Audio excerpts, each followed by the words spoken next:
The last video got short. I accidentally hit something, but I think this is going to be a good camera angle for what we're trying to do today. So today we're going to make a very basic A-frame out of a ridgepole and two tripods. Not sure if I'm going to lash the ridgepole onto the tripods. I probably won't, just because I'm going to end up unlashing it anyways, but at least it will give you a good idea of a way to kind of make an A-frame. Now granted, this ridgepole is way too heavy, but I'm using it as kind of an example of the kind of strength you can expect from some very, very basic lashings. So without further ado, let's get this lashing party started. Oh, come on, I know you want to hold my sunglasses. There you go.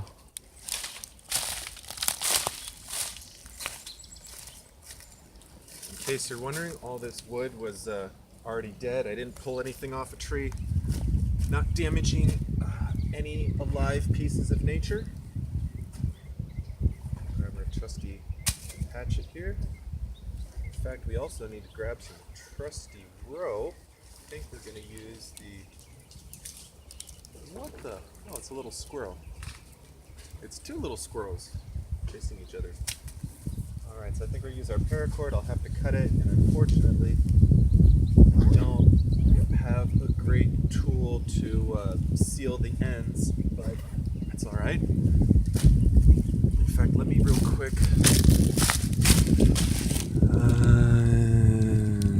right about there. Okay, I'm going to put my backpack where the edge of in fact, maybe I'll just, there we go. It's a little better. Oh, alright, right there.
Out of this guy.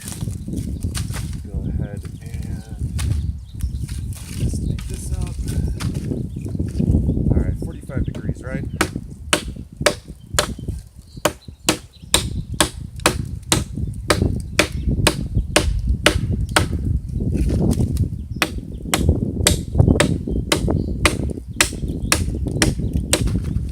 Alright. 3. 4. They don't have to be perfectly straight. It'd be nice if they were, but that's okay.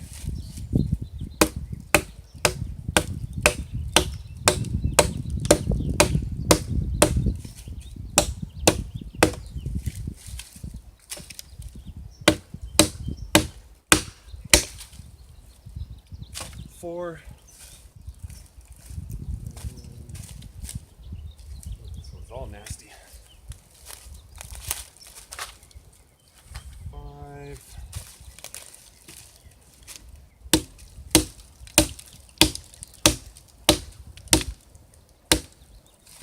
Wow. 6. Well, okay, 5. 5. And let's get one more. Is this good? Yeah, close enough. Okay. Whew.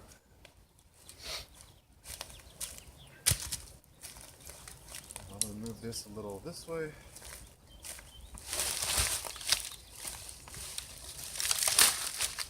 All right. Now we are on kind of angle here. Sleeping on an angle isn't always the most fun, but since this is kind of a good spot, we'll just go ahead and do what we can. Make sure we're still recording. All right. Okay. Now I'll probably do the lashing and then maybe give you a little bit closer view because it's kind of hard to tell how to do the lashing, but this is going to be part demonstration and not so much a lashing demonstration video. Anyways.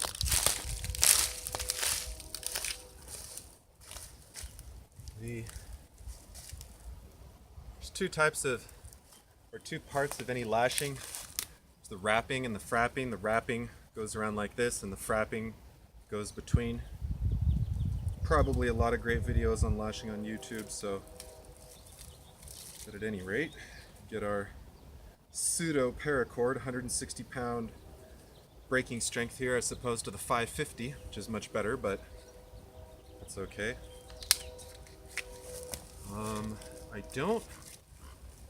It's garbage. I don't exactly know how much I'm gonna need. It's okay though.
Okay, so put this one aside for now.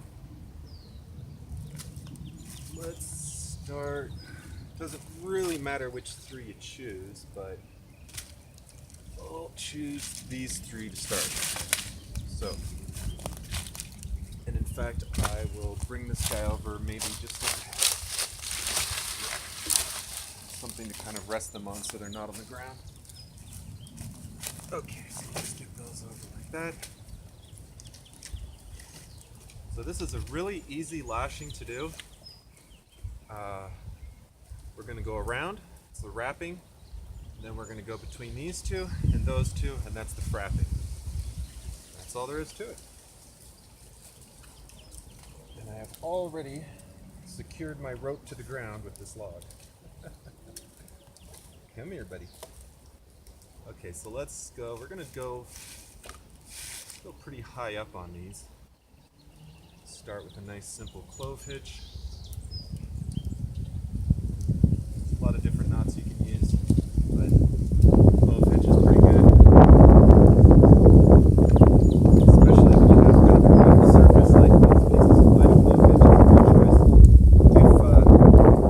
If it was a little smoother, you could do a couple clove hitches. You could do I would probably still use a close hitch and then maybe just do a couple of overhand knots at the end just to kind of keep the tail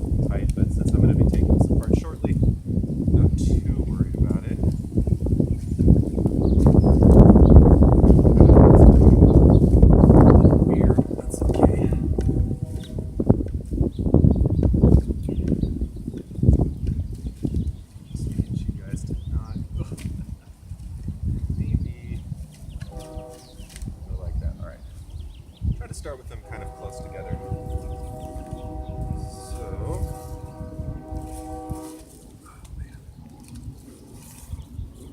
go around. In fact, I will probably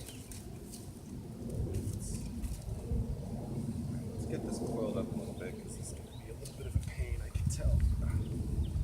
So I'm going to go around and then I'm going to tighten it up. I think it'll be a little easier. 1, 2, 3, 4, we'll go 5. I think that should be good. Maybe 6, we'll go 6.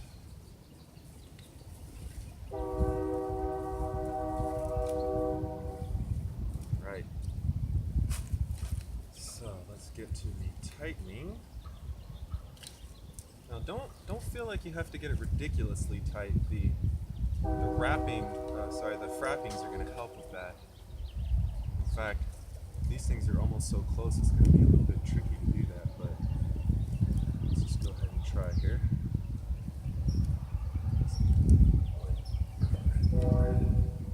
They don't have to be right next to each other, but you know, you do want to kind of have a nice, neat lashing if possible.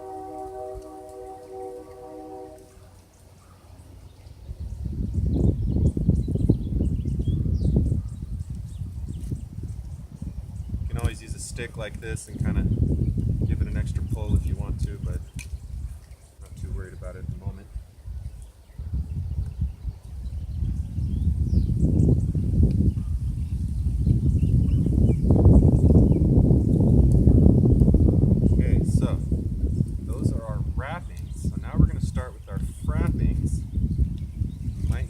Spread it out just a little bit.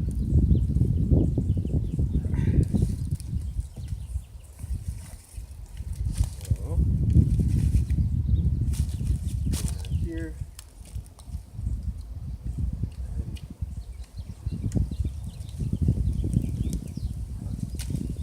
One.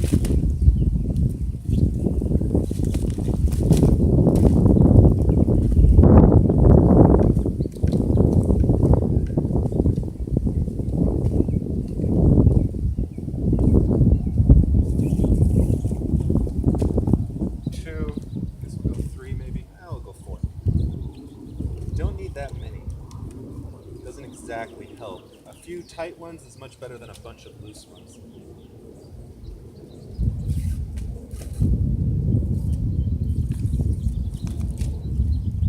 3, maybe one more.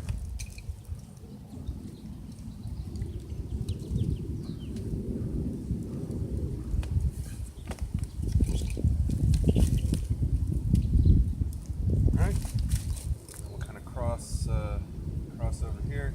How you cross, you know, there's probably a correct way to do it, but it's not the most critical thing in the world.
Here.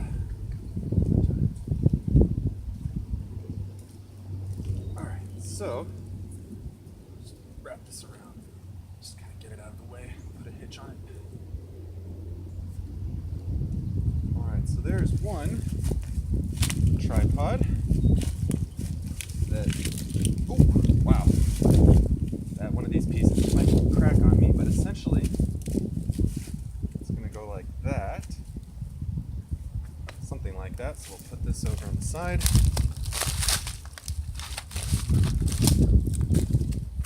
I can already tell that trying to balance this on that's going to be a little sketchy. In fact, I probably should have left a little more space on the top just to hold it like a V, but learning experience, right? All right, let's get the next one going. This one's all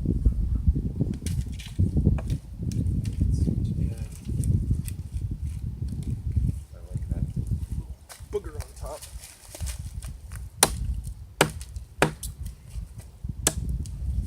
All right.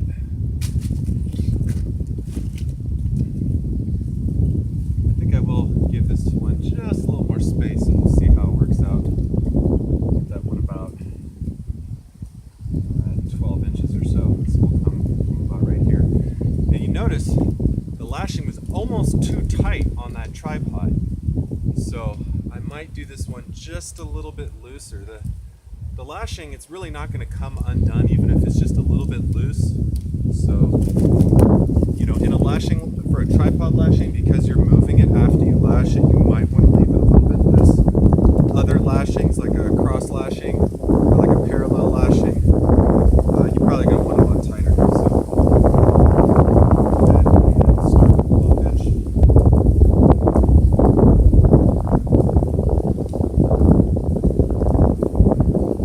Again, kind of bundle up our rope here so it's a little easier to pass through without catching on every little stick that's under me. So let's go 1, 2, 3, 4, 5. Keep that a little tight.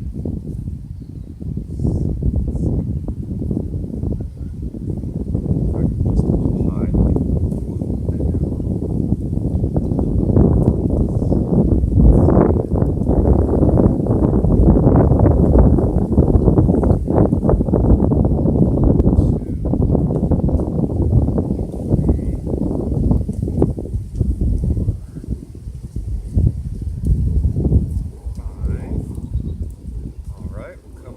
There you go. Always make sure you kind of come up and under before you start doing your wrapping so that you're not, for example, if I just started trying to go like that, it's going to cross and kind of get undone. So try to come behind and then up. So let's start.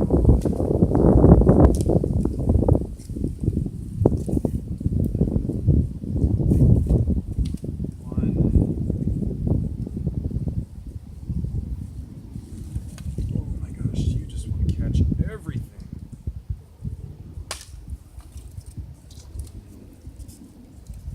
2, maybe a little tighter.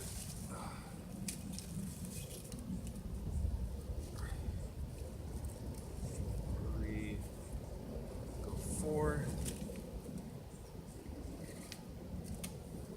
Come behind this one. I'll spread out a little bit loose, but that's okay.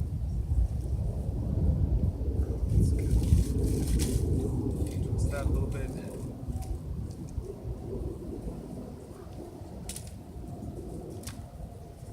1. See, I have way too much rope here. 2.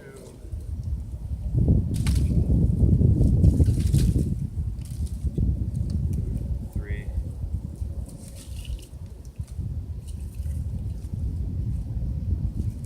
4. Okay. Should be good for that.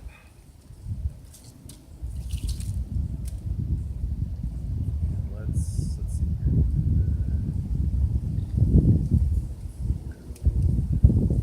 Okay, so I'm going to come under, put a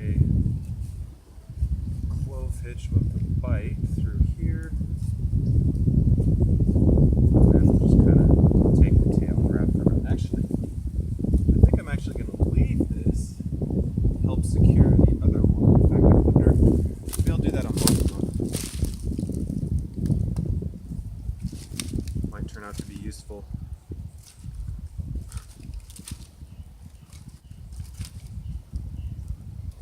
Let's see here, let's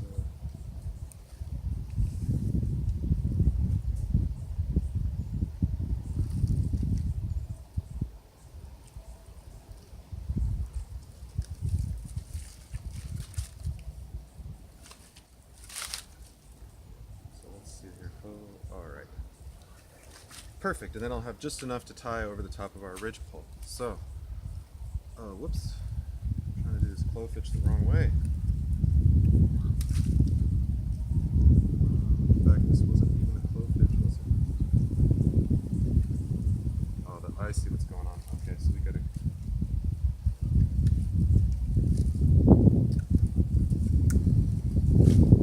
So it's coming around.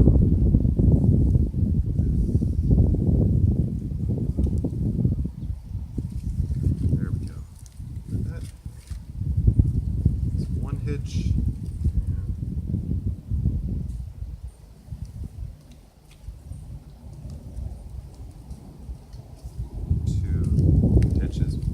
Just a little bit left over.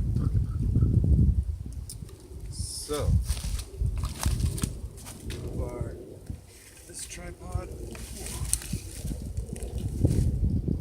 Alright, so let's get this out of the way.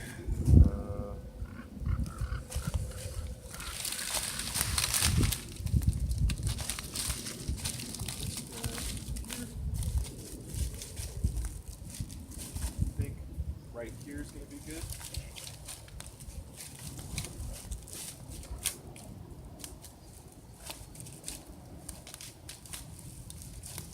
Oh, it's actually so lashing so tight it doesn't want to be a tripod, but that's okay. So we need like that.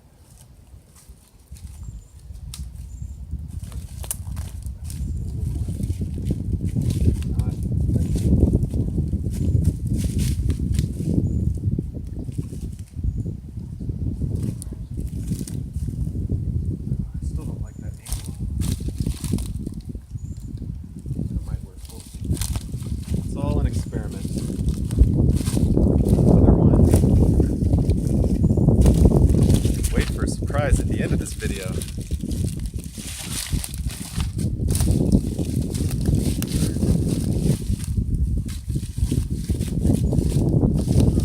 Like right there.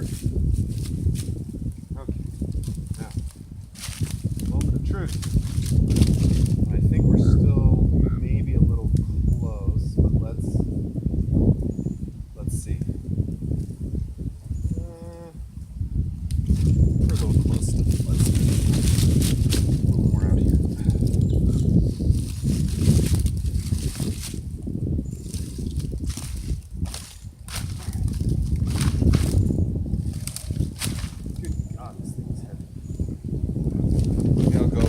Than the other.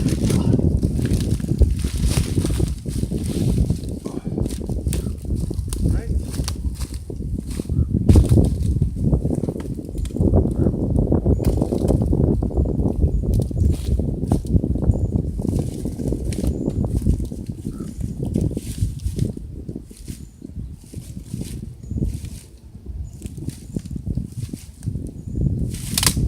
Woo! Wasn't a good noise.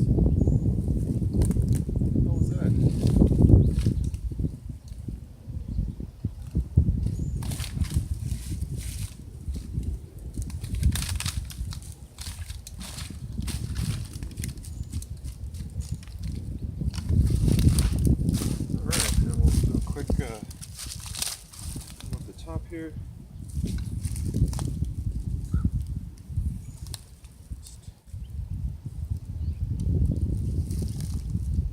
Not trying too hard on this part, but it doesn't go anywhere.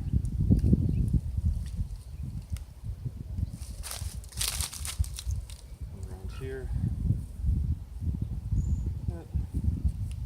Just a single hitch because we're going to undo this in a moment. Oh, I see what's going on. I broke that off. That's fine.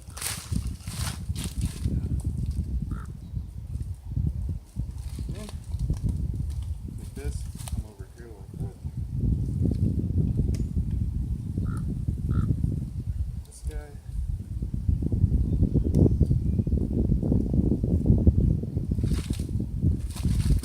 So, before we go any further, in fact, let me make sure we're in frame here, and we are. We're going to give it the 180-pound test.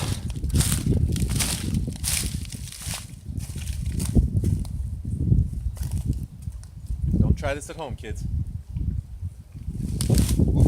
Okay, first we'll try sitting on it.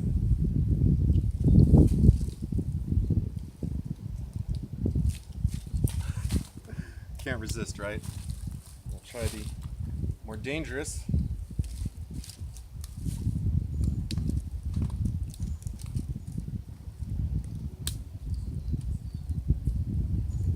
Oh, that's not helping a lot for balance, good lord. And there you have it. 180-pound ridgepole. Let me give you a slightly better view of what we got going on.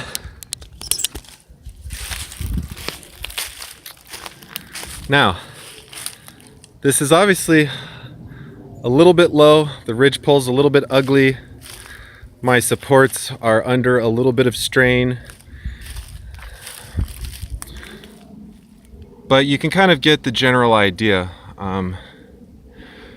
If I was going to do this permanently for like a shelter overnight, I would probably try to clear the ground a little bit, maybe dig just a little hole for each foot of the tripod so that they're not sliding around. Also, a little bit more vertical angle on these posts will help. The more vertical they are, the less they're going to want to spread out. The lower it gets, the more it's going to want to spread out. This one's actually pretty solid. Obviously, it'd be nice to find a ridgepole that doesn't weigh 80 pounds and that's straight, but you know, you kind of work with what you have in nature. Give you a slightly closer look at these lashings here. So we have the wrappings, which go all the way around all three, and then the frappings, which are going in between the first two, and then between this first and the second, and then the first and the second, then the second and the third. And then we just had a kind of an easy little knot on top so it doesn't fly away. Same with this side. Wrappings going all the way around, and then you can see some frappings here. And if we come around to the other side, we can see some frappings there. So let's give it maybe a little bit more abuse and see how it does. I know this video is getting long, but it takes time to build a shelter. In fact, it takes about 30 minutes. I do have a tarp and stuff in my bag, but to be honest, I don't really want to unfold it and do the thing and then fold it back up, so.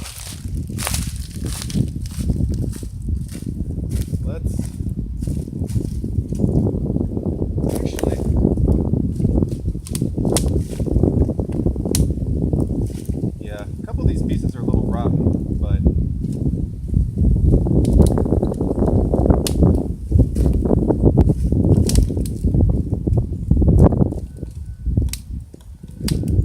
you can see it's definitely putting some stress on these tripods. In fact, if you look, I know you can't tell right now, but you can see some cracks developing in this one, and this one is about to go. So, like I said, part of the reason you want to have them more vertical, and to be honest, part of this stress, it's not from the weight, it's actually from the frapping, the lashing. The lashing is trying to stop it from rotating, but the weight is making the leg want to come out. So it's failing to be an engineer. It's not failing in compression, it's failing in bending. So I could probably, if I try a little harder, yeah, but let's see. This one I think was a little better though.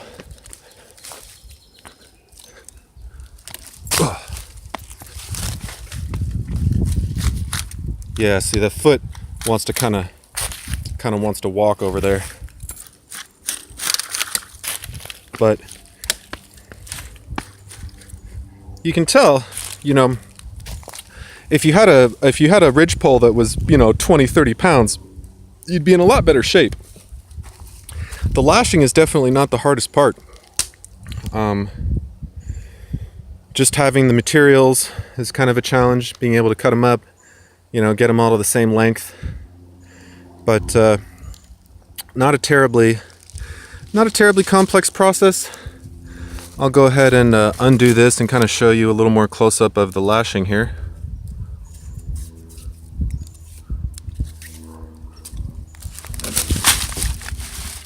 So we'll oh wow, yeah, see how this piece is all rotten, it's getting all chewed up.